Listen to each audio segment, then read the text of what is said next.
Hello, good evening everybody. What a vibe, the energy, really.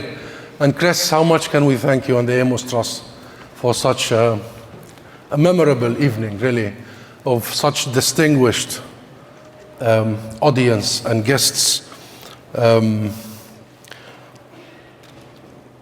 thank you all, especially those who made it tonight here during this, one of the darkest of moments in Palestinian history. It is hard to overstate the scale of horror that Palestinians, our people, are being subjected to at this moment. And frankly, to varying degrees over the past 76 years. It is impossible to find words, my friends, to describe the level of devastation and sheer human suffering happening right now as we speak in Gaza, in the West Bank, in Jerusalem, and to every Palestinian who feel, like you just heard from Ahmed, that sense of helplessness when we are seeing our people, our nation being genocided. Our families, our brothers and sisters, our mothers, our children.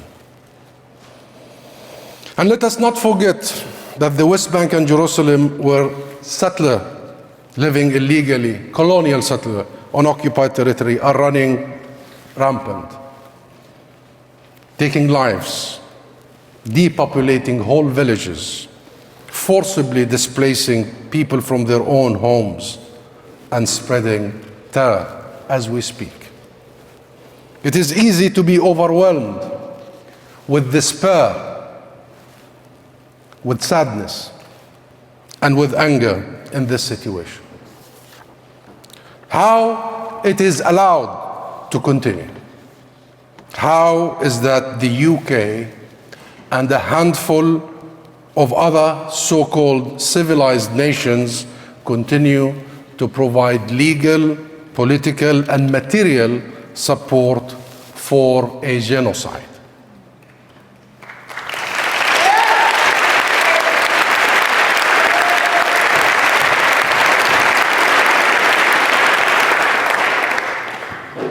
Our children, and I hear some here, would be asking, what happened to international law and universal values? What future are you leaving for us? Why? Why is religion invoked in this most harmful, destructive, deadly, pernicious way as divine justification to take land and ethnically cleanse an entire people? Are we not all created equal under God? Is this not the very foundation of every human civilization, that there be equality before the law? How can it be acceptable to enforce famine on a people, to make life impossible, to force them to leave the homeland? And those who refuse to leave risk their lives merely to secure a little food and water. Malak Hijazi from Gaza, an English literature graduate, and her family have been living in the north of Gaza. They refused to move, to leave their home in the north of Gaza, in Gaza City, still after 6 months of genocide. Their neighborhoods has been devastated completely. Neighbors have been murdered, and around them, she writes, and I read her article yesterday, she writes, desperate people are hungry and angry. Still, she and her parents stayed. And she writes this: it is the same resilience that has sustained my family, Malak says, through generations of displacement, because Malak's parents and grandparents were already refugees in Gaza. It is the same resilience that has sustained my family through generations of displacement and hardship, the same resilience that keeps us proud and rooted to this land, despite the constant threats to our existence. That right there, my friends, is Sumud. This is Sumud. This is Palestinian steadfastness. And that is what love of life looks like. That is what love of country looks like. And that is what our struggle is about. Our own place, on our own land, free and equal to all others. It is really too much to ask. Malak and the spirit she embodies gives us reason for hope. It gives us reason to hope, not just for the Palestinian people, but for everyone.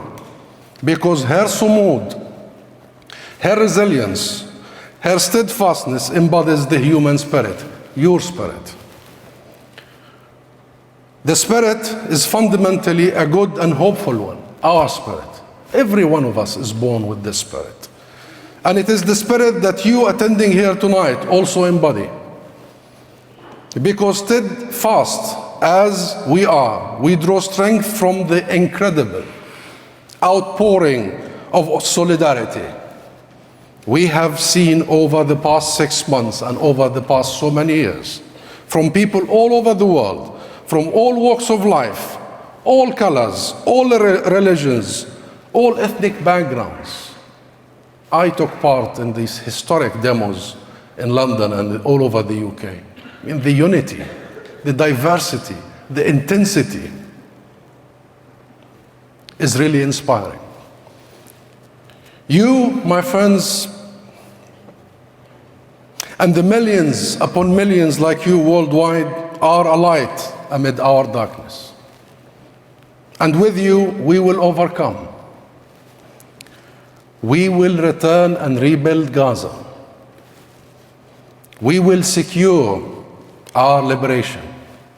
And we will see justice for Malak and her family, for the 14 million Palestinians in Gaza, in the West Bank, including Jerusalem, and all over the world.